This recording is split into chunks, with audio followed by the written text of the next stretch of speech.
Thank you, Fernando. So welcome again to this webinar where we will present work we have been doing and are doing on regulatory sandboxes and present the outcomes of knowledge exchange project within ISGAN for to enable smart grid deployment. So the agenda is in brief then the introduction as we are in now, and then about the project that we have been working with and are finalizing, and also about results on the sandbox project and the way forward. And then finally we will have a questions and answers session. And the speakers you see here, it's Dr. Klaus Kubecsko, who is Senior Expert Advisor at the Austrian Institute of Technology, AIT. We have Helena Lindqvist, who is working on behalf of the Swedish Energy Agency, as well as myself. And she is a knowledge transfer or exchange, we can say, specialist. And myself, Magnus Olofsson, I'm ISGAN National Expert for Sweden. And then finally we have Nicole Kerkhoff-Damen, who is working for the Dutch Enterprise Agency in the Netherlands. And Nicole will comment on a very interesting case on sandboxes applied in the Netherlands as part of the Q&A, the questions and answers session. Then very short, you already heard from Fernando, but I can just add a little more very quick about ISGAN. ISGAN in a nutshell. Here we have the standard presentation for that, and we can just say that IEA ISGAN is part of IEA because it's a TCP, Technology Collaboration Program, and it's also an initiative of the Clean Energy Ministerial, CEM, and it was actually established at the CEM2 meeting in Abu Dhabi in 2011 as an implementing agreement under the IEA agenda. So there are links to IEA and to CEM, and ISGAN creates a strategic platform to support high-level government attention and action for accelerating development and deployment of smarter, cleaner electricity grids around the world. So that's the aim of ISGAN then. Okay. Seem to have a problem with connection here, so I think I lost connection. Can someone else maybe put the next slide up, because I think I'm connected on sound. Then we have the ISGAN's worldwide presence, and ISGAN is active across Asia, the Pacific, Europe, North America, and Africa. And we are keen to have more geographic diversity and representation in South America and Africa. And then we can go to the next, which is value proposition. We think ISGAN provides unique value by leveraging a broad and diverse network, including policymakers engaged at various levels to facilitate knowledge sharing and project coordination, utilizing strong platforms of our key partners in the IEA, CEM, Global Smart Grid Federation, DSGF, Mission Innovation, and others. And then we go to the next slide. That is a slide actually from 2 weeks from today, back in time. It's Clean Energy Ministerial Meeting CEM10 in Vancouver, and I'm actually on the picture there where I had the honor to present. That was the launch day of two outcomes of the Sandbox initiative. First of all, a regulatory sandbox case book, as we call it, with case studies collected from various places, and also policy messages to policymakers as the other product that we presented during this day. And this day was was an official side event to SAM in connection jointly with ISGAN and Mission Innovation Challenge 1, which is Smart Grid. So by that I leave the next part of the presentation first to Helena and then to Klaus. So please, Helena, you take over after me then. Thank you. Okay, thank you very much, Magnus. So before going into the details regarding the Sandbox project, I'm briefly going to tell you a little bit about the ISGAN Knowledge Transfer Project concept and how it has been developed. And the motivation for developing the KTP as the abbreviation of a knowledge transfer project. It originally came from the conclusions of the 6th Clean Energy Ministerial meeting in Mexico in May 2015, where the ministers issued the Power System Challenge joint statement. And given the urgency of the Clean Energy Transition Challenge, this statement really urged the various SEM initiatives, among them being ISGAN, to explore and deploy more efficient methods for knowledge sharing and dissemination of experience and examples of good practice between countries on matters relating to clean energy. So to put the words of the SEM joint statement into action, in 2016, ISGAN Annex 2 took the initiative to create such a concept for more deep dive and interactive dialogue, focusing much more on learning and capacity building to take place between peers from the policy, academic and business communities within ISGAN. And this approach, as I said, came to be known as the ISGAN Knowledge Transfer Project. So the objectives of this approach is really to unpack and exploit the tacit or hidden knowledge as opposed to the explicit knowledge that can be sourced from documents and reports similar. To exploit this hidden knowledge in multidisciplinary groups of smart grid and energy professionals from different countries and from different walks of life. So what we want to do is to accelerate smart grid development by building upon lessons learned in different countries and situations, and importantly, not only to talk about the success stories, because of course there's a lot of valuable learning also in failed experiments, and we need to dare to talk about those. So the KTP is also a way to identify new solutions by combining the transfer of knowledge between stakeholders of existing experience, but also to combine it with a co-creation element. So it's knowledge transfer and innovation, basically, together. And we have a very high ambition with our projects and always strive for a concrete result, and most often this could be in the form of a policy brief for decision makers, for example, and that would be in addition, of course, to the takeaways for each individual country. So how do we achieve these objectives? So very briefly, we employ a highly structured approach with a series of activities that support the learning, and the key one being the KTP workshop, where most of the project results are co-created between the participants. And each project is designed and focused on the participants' needs and interest in the topic, and that's very important.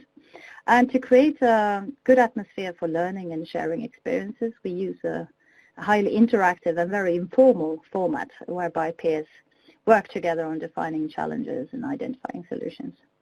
And a key feature is that we invest a lot of attention on advanced preparations before working together in the KTP workshop. So, for example, with participant surveys, preparatory webinars and reports being prepared. So, and we also maintain a high level of engagement with our participants throughout the process. So here are just some examples of KTP projects that we have done so far, and the flags indicate the countries where we held the workshops.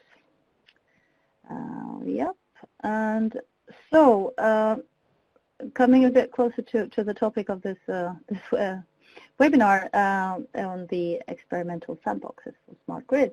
So here an example of a type of way of setting up a KTP project, and it could look a little bit different from time to time. So in this project, we had a very fruitful collaboration between different ISGAN annexes, but also importantly with ICER, as Magnus mentioned before, the International Confederation of Energy Regulators. So the activities of this project were, we started with a participant survey to understand the situation in different countries and what the priorities and interests were. And based on the results of the survey, we made the detailed design of the project. We also had a preparatory webinar with the participants to introduce the topic and hear about some sandbox cases. And then there was there's a lot of noise now suddenly. Oh, okay. Then there was the big KTP workshop in Stockholm on the 1st of April, which was a very intensive day indeed, with about 45 people from more than 20 countries. And I think some of the people listening today might have been in this workshop. So it was a mix of regulators, policymakers, funding agencies, and researchers present. And then we took the conclusions. Oh yeah, you're switching the picture there. Then we took the conclusions from the workshop and discussed further with a wider set of stakeholders in one of the tracks of the ISGAN public workshop the following day on the 2nd of April. And a key component of the project is also the casebook that you will hear about more later. I'll switch back to the actual process slide. And the results of these activities were summarized into policy messages delivered at the Clean Energy Ministerial meeting in Vancouver that Magnus talked about previously. And today we're having this webinar. It's also part of the project, and we summarize the results of the initiative so far and to disseminate these also to other interested stakeholders. And we feel we have started a very lively discussion on this topic, and to let this continue, we've started a LinkedIn group where participants and other interested parties can interact. And there's also a repository of information on sandboxes. I'll just show you the picture from the last picture from the 2nd of April, because here we have Dirk Bauknecht from Öko Institute in Germany, and also our next speaker, Klaus Kubetsko from AIT in Austria, that I will now hand over the word to. He will explain much more in detail about our results from our project. So, Klaus, take it away.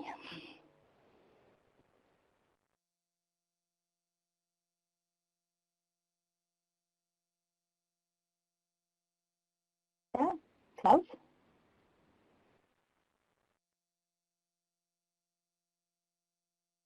Dear listeners, thank you for your interest in learning more about the results of the ISGAN project on regulatory experimenting. It's great to speak to you in such a global audience, and I'm also happy to answer your questions after my presentation, as well as Nicole will in the special case of the Dutch examples.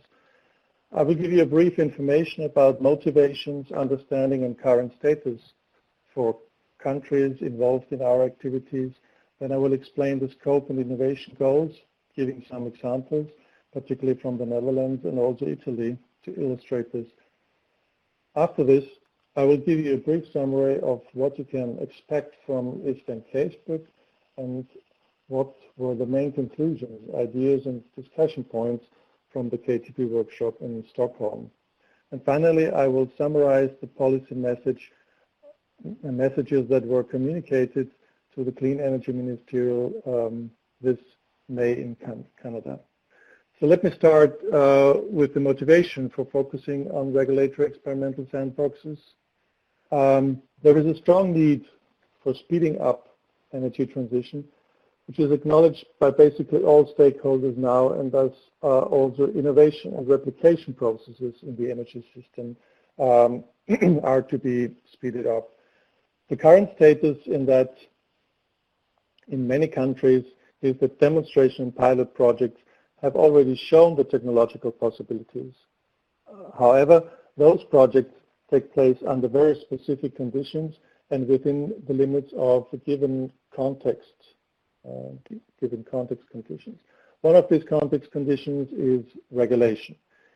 In many interviews and media and meta studies, for example, the Reflex project within that smart energy system project that was also presented this spring in this forum. So regulation was identified as one of the main hindering factors for innovation and replication.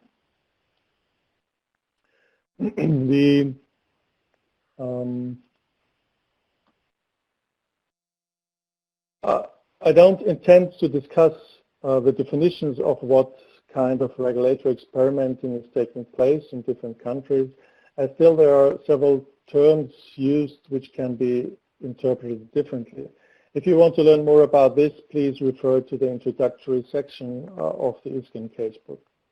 In this presentation, I will mainly use the term regulatory sandbox or experimental sandbox, as it is the term currently used most frequently. So when we talk about regulatory experimenting, we mean experimenting in new solutions, use cases, in the sense of product, process, service, marketing innovations, but also institutional innovations, and this including regulatory innovations and organizational innovations, for example, such as virtual power plants, citizens' energy communities, new kinds of markets. And also innovations leading to the functioning of the whole system, so system innovation. And we mean by experimenting which requires changes, adaptations, exemptions in regulatory frameworks. We consider this broadly as the role of regulation in the market economy, as providing the rules of the game as it is. This is independently from where the concrete market structure is, and that can be vertically integrated or deregulated ones. That means the set of regulations we are covering here includes energy law, specific detailed laws on energy system or electricity system. It includes technical specifications such as grid codes, as well as more overarching legal structures such as competitiveness law in different countries. The innovators involved in experimenting can be local grid operators, energy communities, municipal utilities, aggregators, etc. So a broad range. The scale of measure implemented in related public support initiatives in most cases will be innovation projects and or replication projects, meaning pilots, proof of concept trials under the certain experimental conditions such as legally binding waivers and derogations.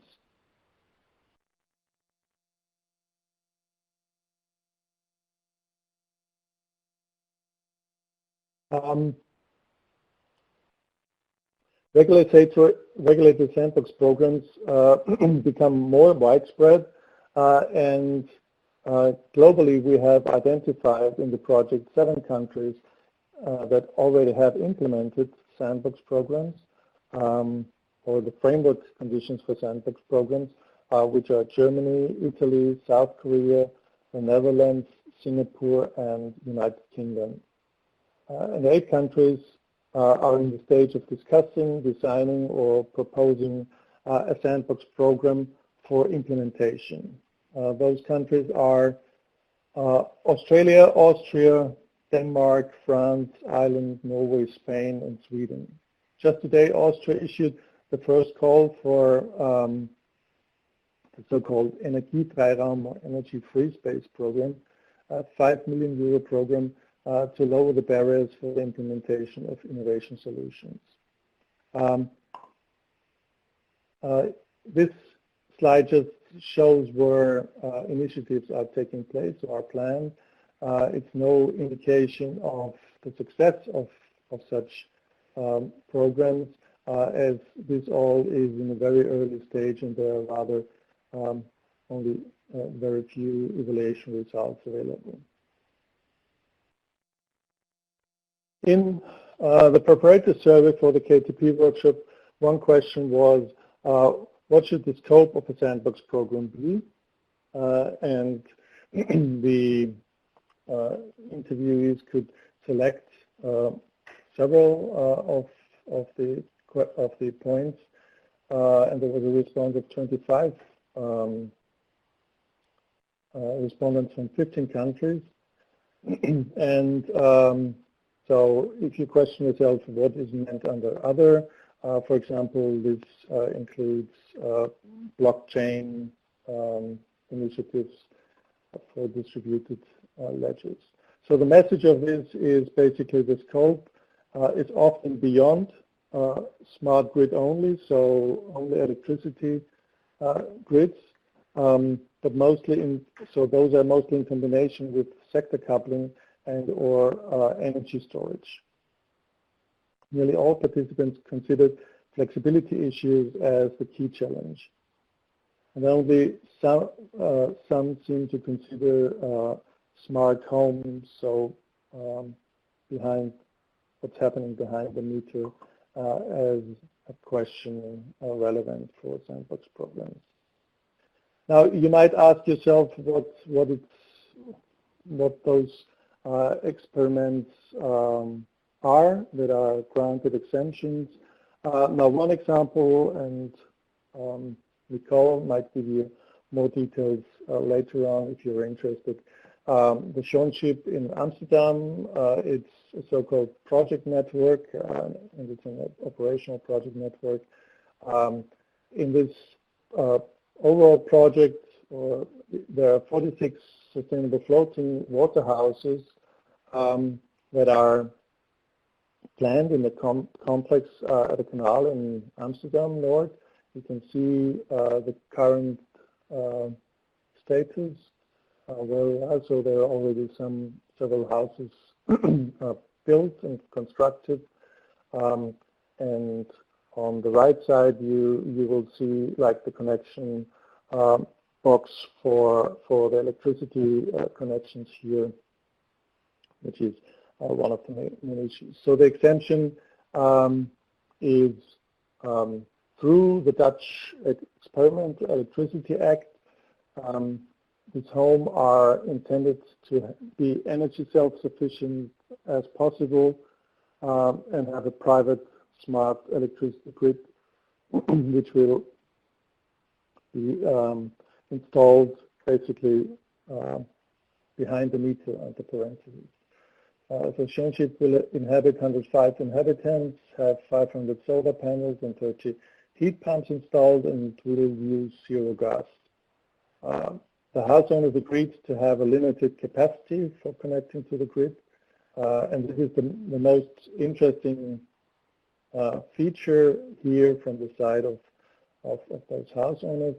So basically the exemption regarded the shift of what is taking place at the low voltage sites to the transformer, respectively redefining what is considered as behind the meter, so that not each of the houses has its own connection, but that they have a collective connection. And technologically, the project aims to optimize the generation, the use and storage of energy within the limits of the guaranteed capacity. That means, for example, so if each house would have, let's say, 16 kilowatt peak, and with 30 households attached, this would together mean that instead of 480 kilowatt hour peak, they will only get a connection with 400 kilowatt hour peak, which would be the limit of the transformer. So they really have to optimize their internal working to make this really happen. Otherwise, the fuse would blow. If you want to see, think about other examples, particularly the focus of regulatory experimenting in Italy, from the regulator side, ARERA, they have several focuses, which include smart grid, smart metering, demand response, storage, e-mobility, wind integration as some examples. And so what are the kind of innovations that we are talking about? So products, for example, that can be control units for energy management. Service innovations could be peer-to-peer exchange of energy and flexibility services. Platform solutions, for example, could be blockchain for trusted peer-to-peer exchange. An example for platform solutions that can be mentioned is the Option-supported Verve blockchain, which is currently being implemented as a social housing community in London. Verve executes the UK's first peer-to-peer trade of energy using blockchain, and that started in April last year, so there might be already some results. Another example are tariff models like grid tariffs for battery storage, whether you have to pay for one or for inflowing, outflowing electricity. There could be operational models like for local energy communities, trying to develop operational models for that, and business models such as aggregator models for mixed virtual dispatchable units, as Italy has also experimented with. Okay, I do not want to go into the definitions. If there are questions regarding this, then we can discuss this in the end. Let me come to the casebook. And the cases there, we had, in this casebook, we have descriptions on what is happening in Australia, Austria, Germany, Italy, the Netherlands, UK, and US. In Australia, we have a regulatory sandbox arrangement that is to support proof of concept trials in the Australian national electricity market. The current status is that several players are suggesting to the legislators how to arrange for experimental clauses and to set up the program. This is a similar stage that we have in Austria with the Energiefreiraum, where there is also the first call out for like how to design this program in detail. In Germany, the showcase energy, the Smart Energy Showcase, the so-called Sandbox program on digital agenda of the energy transition, where there is an experimental clause installed, where so far there haven't been projects using this clause started. In Italy, and this is one of the most interesting cases for the last several years, there already exist several activities, including also the Netherlands, with these experimental projects. And most well-known probably is the UK case, Ofgem's Innovation Link project, which you can find on their web page. It's quite easy to find out what they have been doing there. The last case in our casebook is on Hawaii. It's not directly a regulatory sandbox, as the experimenting there is going on for a whole state, and the experiences from that might be taken up by the whole United States once this is successful. So in the case of the Netherlands, the experimental projects can be two types, starting in 2015 with experiments on exemptions. There have been 17 projects approved so far, and they are still ongoing. The first type is large experiments.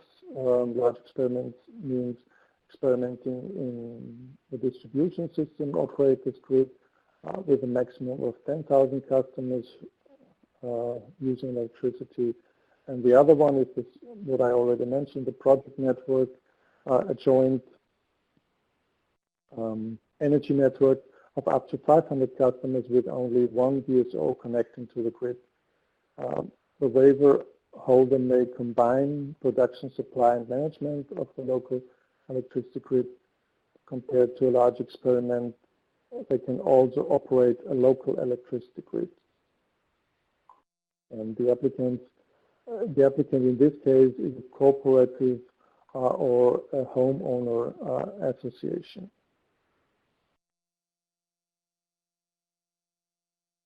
In the case of Italy, there have been, over the last 10 years or so, 5 different topics.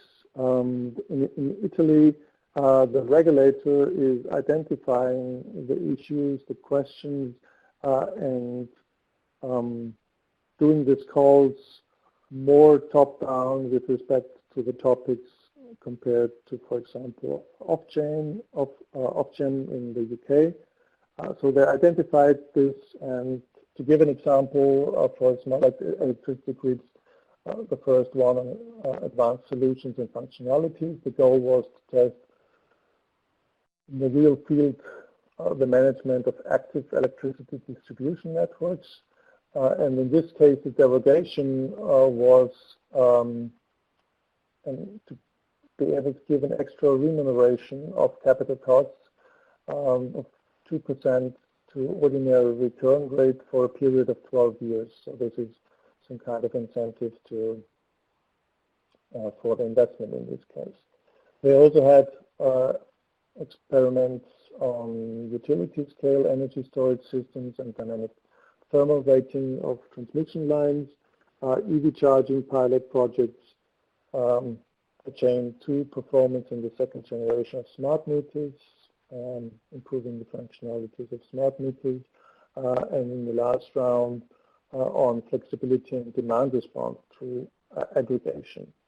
The goal in this case was opening of an auxiliary service market to new resources through aggregation of renewable and distributed generation units, as well as active demand units. And the derogations were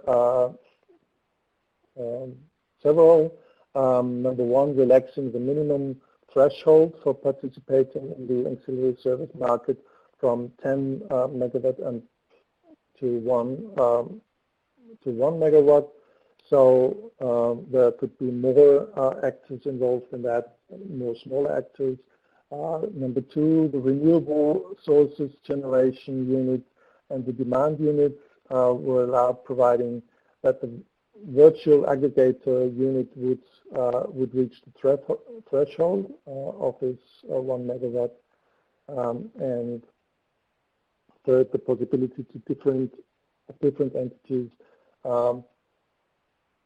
for balancing service parties and balancing responsible parties, so that these different roles could be differentiated. So this are the examples that we can give.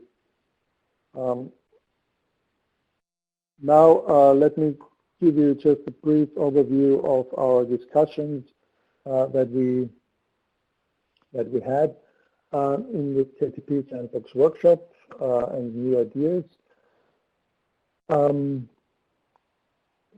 The legislative process is too slow for tackling climate change. This was consensus finding, and speeding up the transformative innovation process is a main argument for these kind of experimental regulatory sandboxes to establish. They should be applied only when current regulation blocks innovation, so not for every kind of innovation activity. This is seen as useful and legitimate. The main difference between countries with respect to the different kinds of experimenting is, to a large extent, the difference in countries with the stage of deregulation or regulation and vertically integrated versus unbundled organizational forms. So the second point is that regulators have significant different room for granting exemptions in different countries. In some cases, there is more room for maneuvering. In others, there is less flexibility for the regulator to act. Learning is as important as running the sandbox projects. And one of the ideas was to have an obligatory knowledge exchange, for example, through communities of practice, to provide a trustful practitioners exchange, and that all who are involved in the program can profit also from the failures that have taken place. And finally, there is the request for competition for the access to experimental sandboxes. There are enough current instruments, and we should not replace them. Regulators have to have some role in approval and advising pre-sandbox. For sandboxes was one of the interesting ideas, so to really have some kind of proof of concept, or particularly to have some kind of simulation, the simulation gaming taking place before and as a legitimation for establishing the sandbox. As this is also about social aspects and societal aspects, a selection criteria could be also a so-called social readiness level,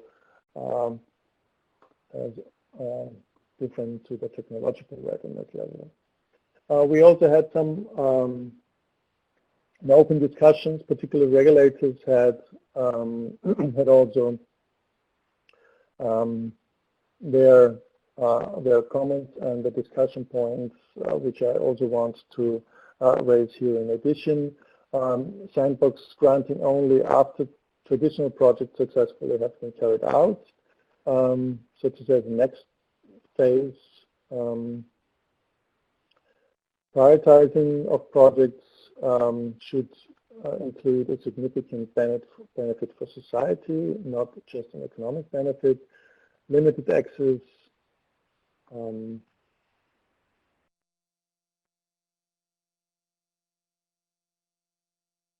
somebody has taken my screen away. Okay, now it's there again. And impact must be assessed, and any risks need to be mitigated. Finally, as a last point, let me come to the policy messages that we have sent to the Clean Energy Ministerial in May. The messages for the decision makers are that regulatory sandbox programs should aim at speeding up energy transition with smart grids, foster innovation by lifting up, removing barriers in current regulation. Learning, as I already mentioned, is as important as experimenting with sandboxes.